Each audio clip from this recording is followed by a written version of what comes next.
I'm James. I'm the head of community here at Wakelet.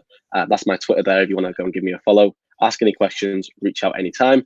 But I'll be in the chat box answering any questions about Wakelet. So any questions, any problems you have, drop us a question there as Christina's talking, and I'll be free to answer. So I'll get started with a little intro to Wakelet, just in case there's people out there that don't know too much about Wakelet. Give you a basic understanding, and then Christina will go through some examples and ways that she's using Wakelet as a librarian during this remote learning period. So first of all, Wakelet is a completely free platform that basically allows you to save and organize content from the web. So basically this can be anything with a link, like YouTube videos, it could be tweets, articles, blogs, podcasts, as well as offline content, such as PDFs and text and images. You can save all of this into collections. But the best way to kind of understand Wakelet is in 4 simple steps, really. First of all, bookmarking. Fundamentally, Wakelet is a bookmarking site. You can save anything from the web, as I just mentioned, into Wakelet. You can then organize these into collections. In these collections, you can then invite your students, parents, fellow teachers to collaborate and kind of contribute items together. And then you can share this with your students, your parents, your community, whoever you wish to. So just go for a bit more detail. Bookmarks, like I said, it's literally anything with a link you can save to Wakelet. YouTube videos, tweets, Instagram posts, articles, Facebook posts, Google Drive links, OneDrive links, anything with a link you can copy and paste directly into Wakelet. Once you've saved your content, you can actually save this and organize it into collections.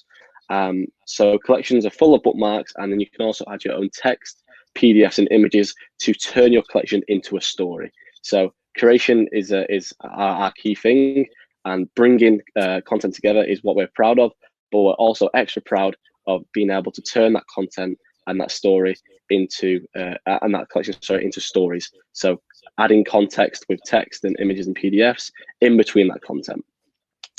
Then with these collections, you can collaborate, as I mentioned. So with parents, with teachers, with students, you can send one simple link out. They can join your collection and start contributing items such as YouTube videos, articles, podcasts, whatever you want to do.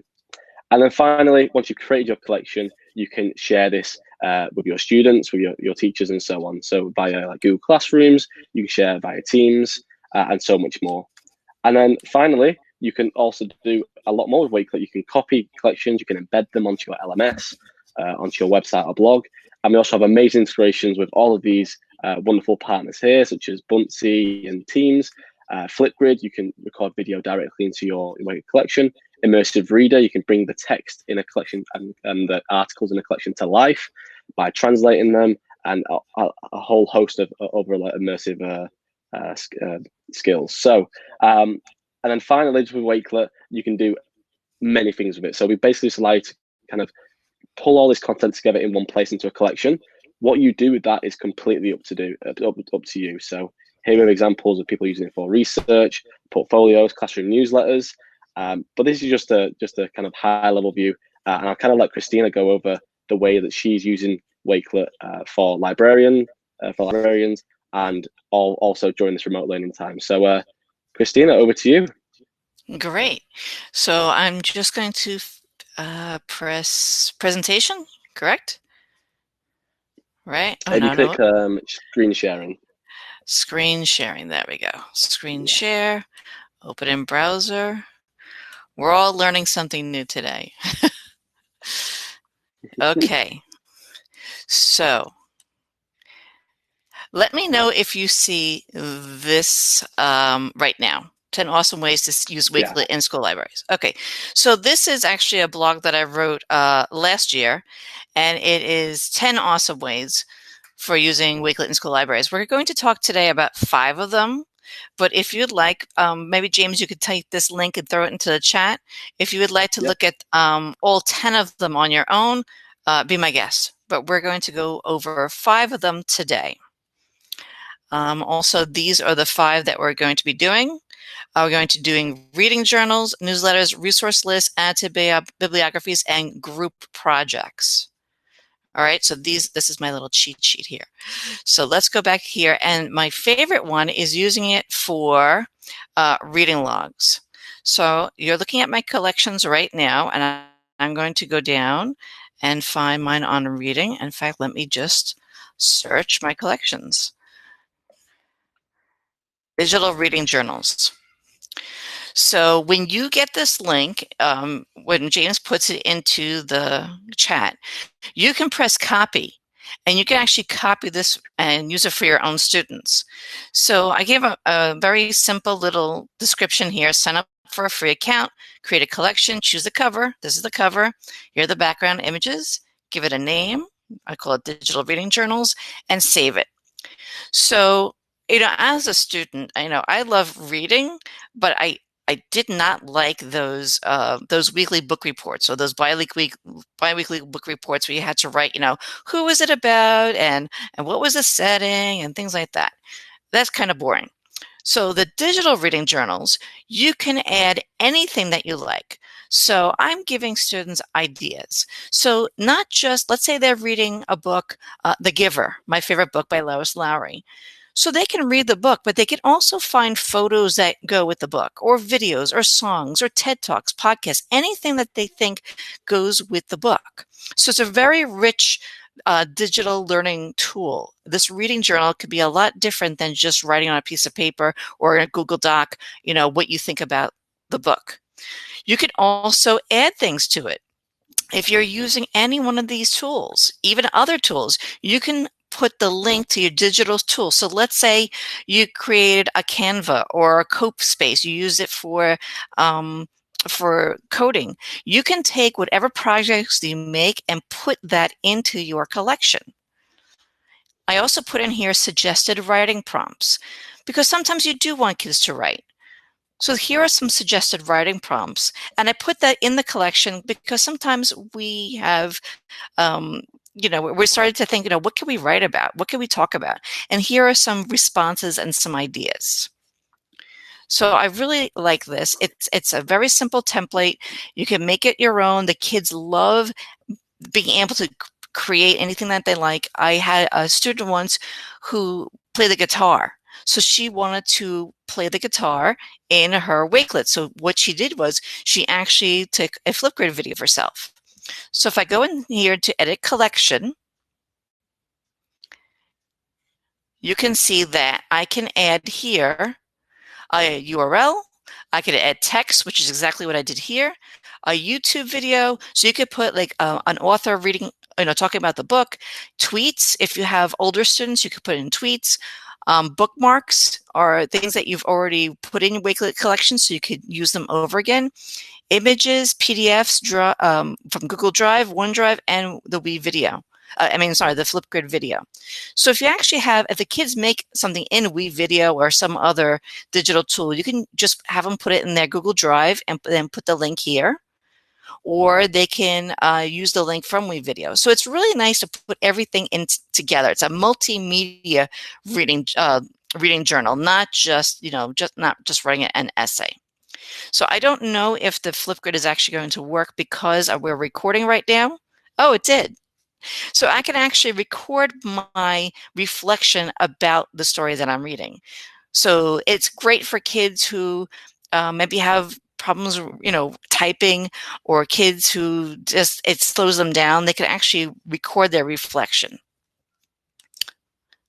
So I really enjoy that. And I don't know if you've seen it, but it just was announced yesterday, and I noticed it here. Flipgrid is now 10 minutes.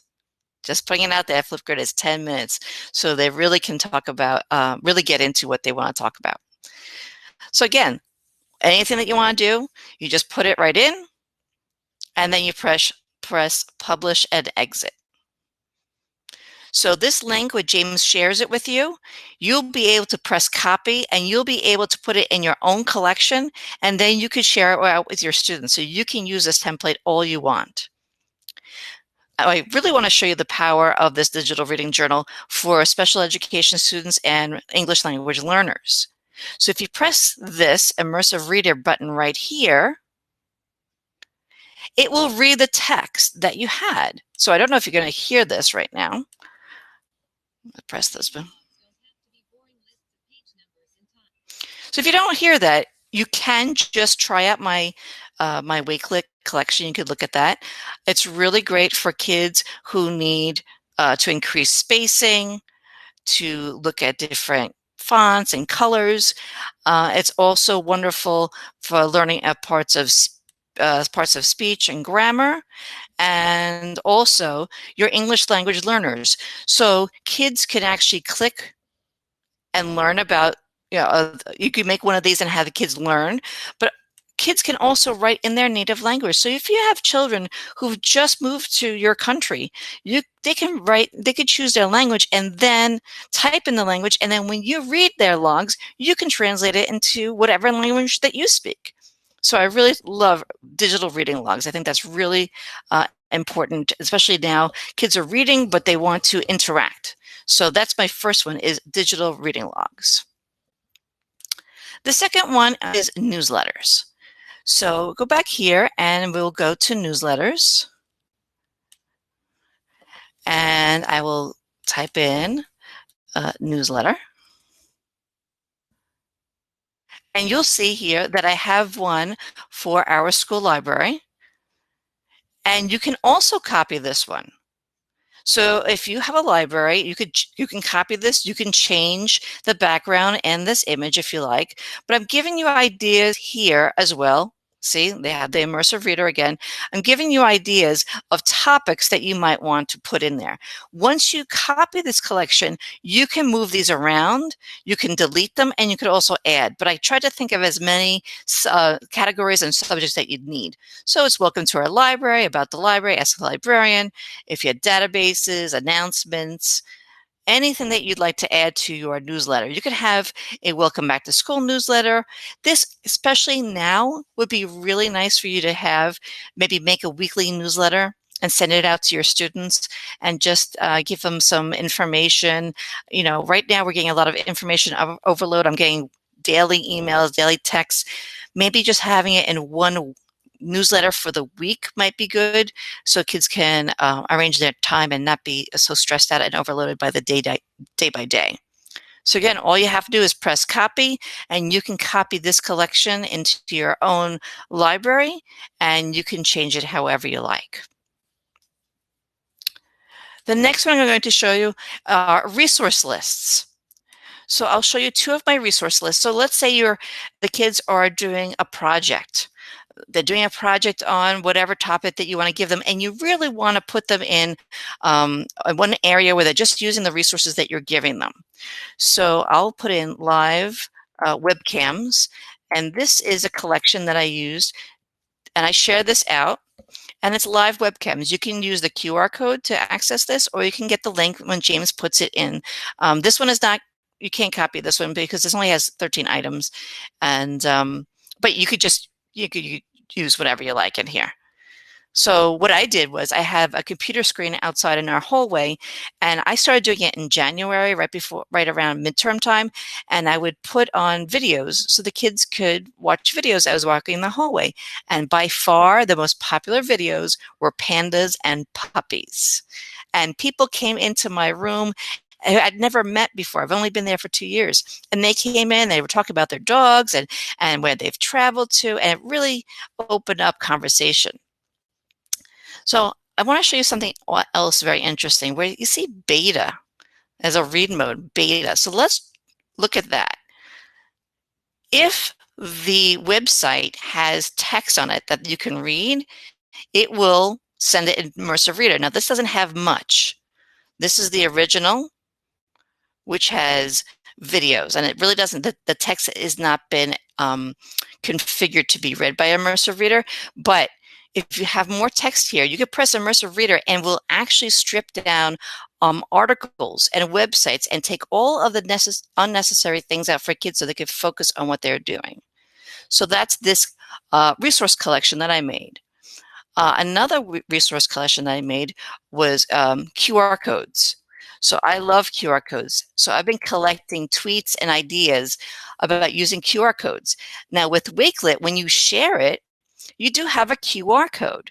So there's some really creative ways that you can use that QR code. So in this collection, I have more than 201 QR code tips, tricks, and hacks for teaching and learning.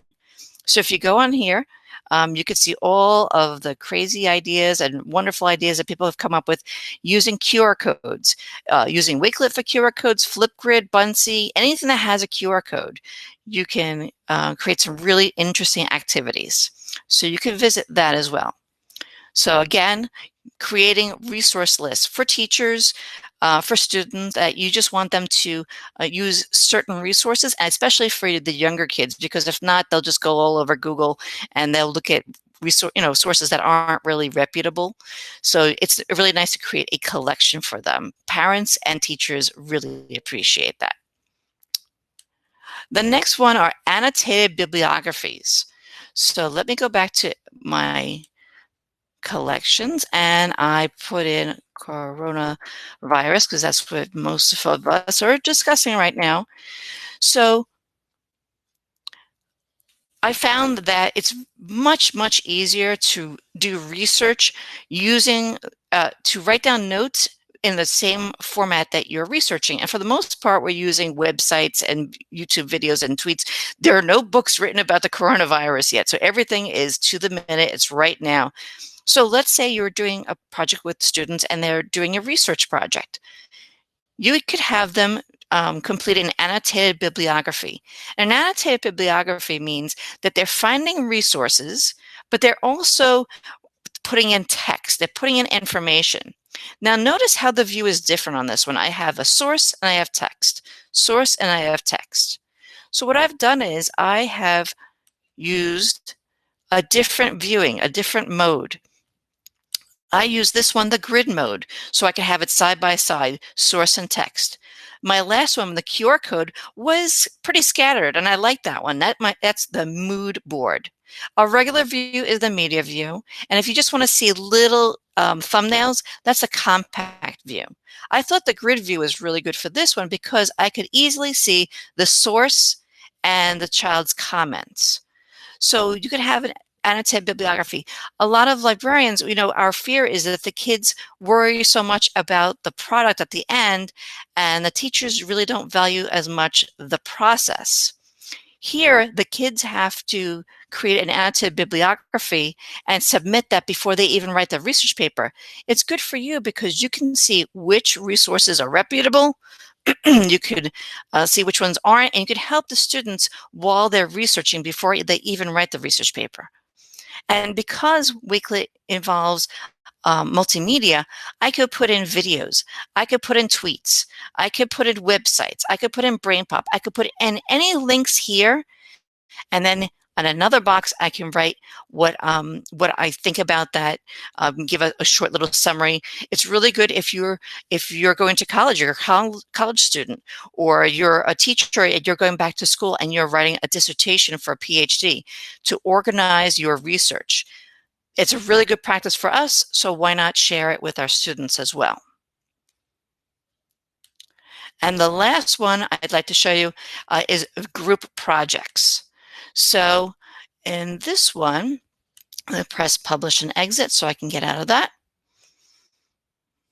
Notice I've made these public. I could keep them private to myself, and I also could just share the link with certain people, but I've made them public so you could all see them.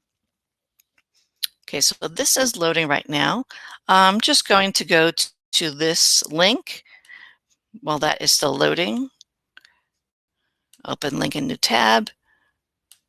Okay, so you can see here that we had a Wakelet Wave chat, and during the chat we were talking about the holidays, and so we invited people during the Wakelet Wave chat to share recipes and traditions and lessons. So we opened it up to the whole world. So right now this is just the shareable link. This is just the one that you can view. But how did we make it shareable so other people could add to it? Well, when you press contributors, you can copy this link. That link will enable people to actually add to it so you can collaborate. So you don't have to create that resource list together. You don't have to create the newsletter together. You can copy the link and give that to another teacher. Students can even collaborate on projects together. This is the copy link where they will collaborate. And then this is the share link that you could share the final project. So those are 5 of the ways I've used Wakelet in my school library and just for myself. Again, you could look at the blog for 5 more ways, but I think we're open up to questions. Yes, well, that's absolutely amazing, Christina. I think I even learned quite a lot then. Thank you. You're welcome. Yeah, as Christina said, that's just 5 of 10 ways that Christina's written about in the blog. But I mean, beyond those 10 ways, there's hundreds of ways you can use Wakelet as well. So the best places I'll show you a few places you can find some more content like that. But yeah, please do ask any questions in the chat. We'll go through them at the end. We'll have a little Q&A. But for now, I'm just share a few resources to help you get started if you're new to Wakelet, or even learn a bit more if you're already on Wakelet. So, Christina, can you see my screen? I can. Perfect. So, first of all, everyone, I'd like to invite you all to join the Wakelet community after this webinar. So the Wakelet community is a great place to kind of connect and collaborate with a global community. So when you join the community, you kind of get closer to Wakelet with the team, but you also help us shape our platform. So a little well-known secret is that a lot of us here at Wakelet, all of us here at Wakelet, sorry, we're not educators. So we rely on our ambassadors and our community to let us know how we should improve the platform. You're the educators, you have students and fellow teachers and parents using Wakelet every single day. So please do let us know how we can improve, and please send us feedback across and help us build the platform as you use it. Like I said, it's a budding community, global community. So when you join, you can get a chance to collaborate with people from across the world, exchange ideas, collections, and knowledge. Kind of like this. Christina's a Wakelet ambassador. You can host your own webinars, host your own trainings. And that last point there is we'll help you with that as well. We'll send over some swag, some materials, anything you need. We're here to support you on that. So just head over to community.wakelet.com. First level is joining the community, and like I said, you get a chance to kind of test new features, help us build a product, understand behind the scenes and what's coming next, and obviously you get some amazing Wakelet swag. And then the second level to that is becoming an ambassador. So this is for people who kind of want to go the extra mile and kind of shout about Wakelet from the rooftops and train others and host workshops. And for that, you get extra special training on how to use Wakelet. You get online recognition with a badge and certificate, and also get to host webinars like this. And then again, you get to receive some more Wakelet goodies as well, so you can hand them out to your attendees of your workshops. So yeah, that's joining the community. I'll pop the link in a second. So I'd love to see you apply to that. And then a few more things I'd like to share is just obviously with remote learning being kind of the key focus for everyone the past few weeks and probably a few weeks going forward. Wakelet have created, or the team have created, learn.wakelet.com/remote learning, a place where you can find all the remote learning resources for Wakelet. So if you click here, you can download the remote learning guide. Simple. You can share this with your families, share this with parents, with family, parents, and also educators. And it's just a quick step-by-step guide on how to use Wakelet in 1, 2, 3. Really, really simple. It also explains how to use collaboration as well. So further down, you get started with Wakelet here, collaborate with your students, some examples of how you can use it. So Christina's already gone over a few of how you can use it as a librarian for remote learning, but they could also set up interactive lesson plans for teachers. You could share resources out to parents. Christina also mentioned newsletters. There's a few examples here of how you can get started. And also we have the community showcase. If I visit that now, you can see this is filled with so many great collections and examples. So from how to create tutorials of Wakelet to distant learning resources, to kind of how to use Merge, virtual field trips. There's so many great collections and content inside of the showcase. So I'll share these links afterwards. But yeah, that's just to kind of get you started. And then lastly, I'd like to share is we still have a few webinars left at the end of this month. So next week we have 2 more beginners guides to Wakelet. So if you are new to Wakelet, this is a really, really nice taste of what you can kind of build, as Christina mentioned. But the beginners guides really kind of show you how to. So it's more of a hands-on kind of follow me and Callum as we go through how to set up a Wakelet account, your collection, but then also some pro tips like how to use the extension and how to use the apps as well. So I'll share all these links in the bottom. But for now, let's just go to like a Q&A. Is there any questions here? Yeah, so I saw one question, is it free? And the long-term goal as well, yes, it is free. And can you make a weekly collection of your Wakelets? Yes, you can. Yes, you You can. Do can you want to also, show how, Christina? well, I could do, I'm just, you know, I could show the collection, it right here. You could do group collections. How's that? Oh yeah, that'd be amazing. Group collections. So what you can do is you can go to your profile Can you and share your right. screen, please, Christina? Oh, I'm sorry. Let me put No that. worries. Ah, here I am talking to myself. Ah, I'm like, oh yeah, you could just do this. Okay. Okay. All good? All good. Okay. So when you go here, you can create categories. So these categories can come up and you could add collections in those categories. So you could really organize your work. Here are the Wakelet Wave chats that we hold monthly. And you can just, this really, think of that as folders. So you can really organize your work. So if I press edit profile, I can go down here and then I could add a new section. So when I add a new section, then I could put collections into that section. And I could also put the order around and things like that. So I could really organize my work. If I am an elementary school teacher, I can make a section for language, a section for science, a section for math to really organize my information, and maybe even professional and personal things as well. So that's those are sections. Amazing. Thank you, Christina. Okay, I A got few questions about student usage. So yeah, for students, we do say you must be 13 and over to use Wakelet, so to kind of sign up and create an account. That way they can create portfolios and student assignments. But we also have collaboration, as Christina showed over there. Christina, can you just go to a collection and just click contributors again? Yes, so let's go to this one. Thank you. And if I press contributors, then I can copy that link, and the kids do not, students under 13 who cannot sign up can use just the link and they can collaborate. Exactly, yeah. So if they join that link, all they need to do then is enter their name. Very simple, just so the teacher knows who's adding what content.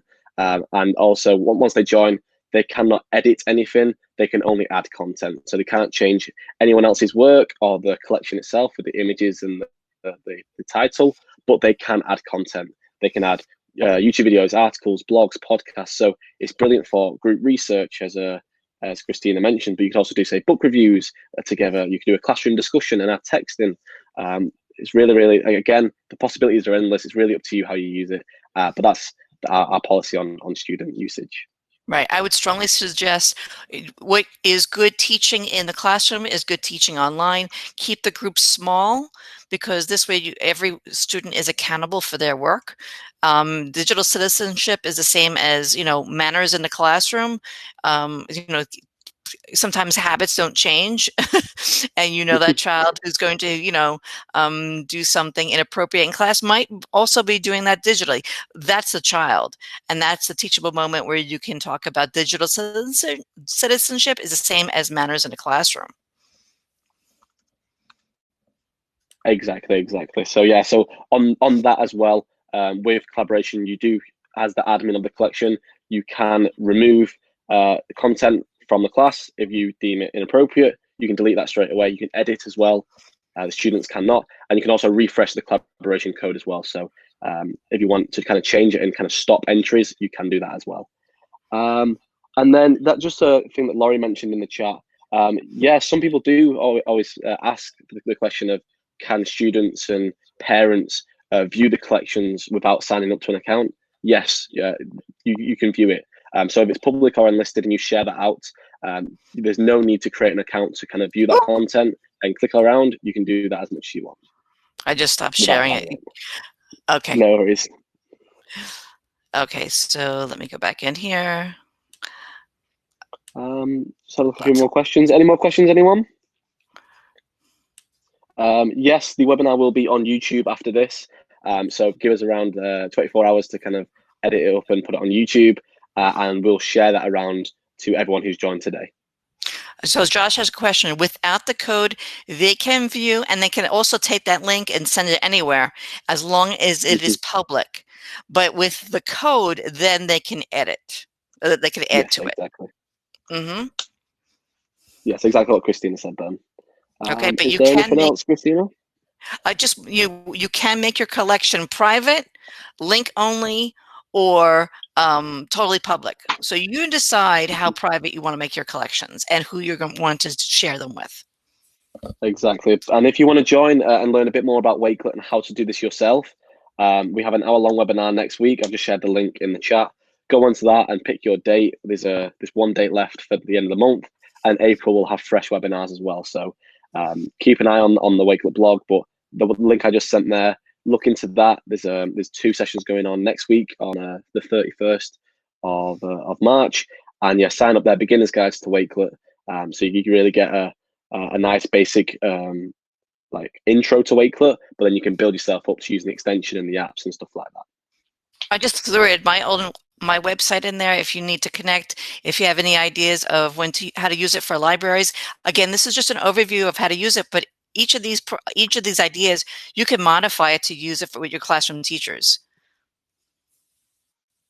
Awesome. And yeah, so I'll share the content again, like the remote learning resources in the chat if anyone needs them. But yeah, any more questions for Christina? Can I post a Wakelet in a Google Classroom? Yes, definitely. Yes, it's a link. It's a link. So whatever you're creating in Wakelet is a link that you can share wherever you like. Twitter, Remind, Google Classroom, Microsoft Teams, Facebook, anywhere. It's a link.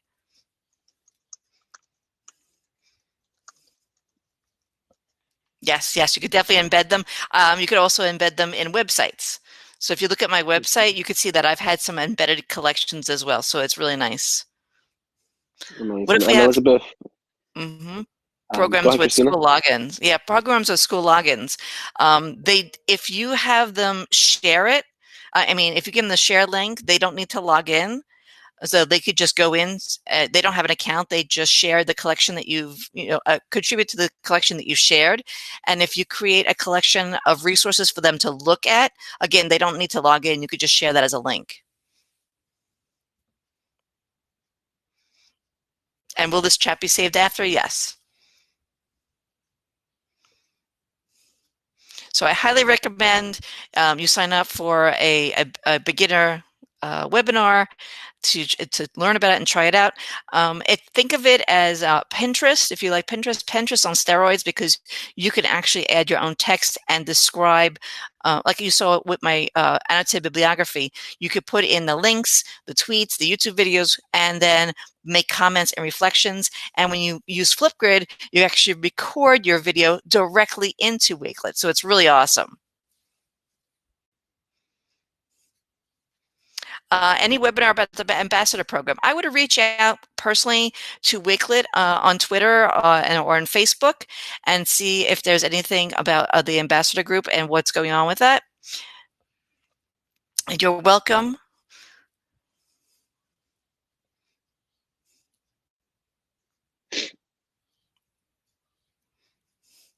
How do you use Flipgrid to record directly?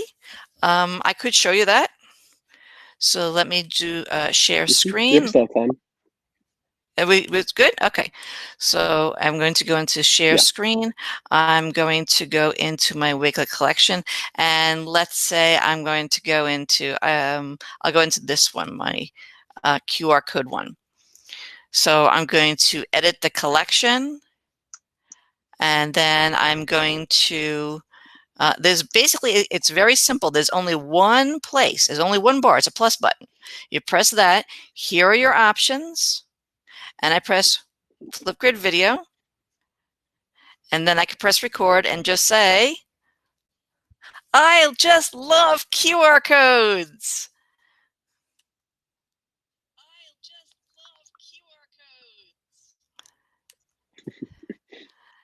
Take a selfie, put it in, and here it is. Isn't that just awesome? That's the easiest thing ever. So you can put in a whole unit. You can create a whole unit for kids and say, okay, research, your favorite amusement park, and have the kids put in links and tweets and videos, and then have them write something about it, and then have them record right in that. That's how easy it was. You don't need to make a you don't need to make a grid. You don't need to make topics. They go right in Wakelet and they record it directly. So truly multimedia. Again, here are your options. Public, everyone can see the collection. Unlisted, only people with the link. And private, only I can see the collection. And I'm going to press public and exit. And that's okay. I'll leave that little skills for the video. And there's a little... And really fast, there's a 10-minute time limit, right? Yep. All right, I just stopped sharing. Thank you very much. Yeah, so there's a 10-minute time limit on Flipgrids, right, Christina? Is that a new thing? Yes, they just added it yesterday. 10 minutes. 10 minutes. So amazing. Excited. So you can record up 10 minutes. Completely up to you. Anywhere from 15 seconds to 10 minutes. Like Christina said, leave a video in your collection to kind of explain the collection a bit more, sense of the class, especially when you're learning from home and working from home. Kind of go around, show them around the play, and kind of still connect with them face to face. Amazing. Well, yeah, I think that's a wrap, Christina. Please continue to ask questions in the chat.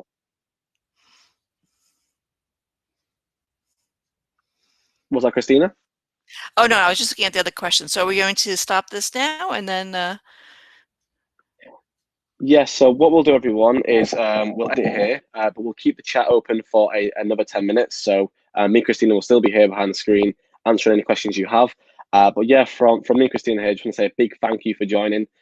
It's a very, very strange time, and I'm sure, like us, a lot of you are busy, very busy and very hectic. So thank you for taking 30 minutes out of your day to kind of continue your professional development and education, because education doesn't stop at the end of the day. So thank you very much. Please join those webinars next week to learn a little bit more about Wakelet. And yeah, anything else to add, Christina? Well, James, you're going to randomly choose one name from this list, and I'm going to send them a copy, a PDF of my book, Hacking School Libraries. So you'll get a digital copy. So you're going to randomly choose someone in this group. Okay, right. I'll scroll up and down the chat. Let's go for Judy. Judy, you win. You're going to get a link to a copy of my book, Hacking School Libraries. And I'm going to put my email right here, and just send me your information and you win. You send me your Twitter handle, your email, and then we can advertise it. Congratulations. That's amazing. Thank you so much for that, Christina. You're welcome. Big thank you to Christina for joining and being the star of the show, sharing all of the amazing ways she uses Wakelet for being a librarian. And maybe we could do a part 2 to show the other 5 ways you use Wakelet as well. So let us know if you'd like to see that. But yeah, from us two here, just a big thank you. And like I said, we'll keep the chat open. But yeah, thank you all for joining.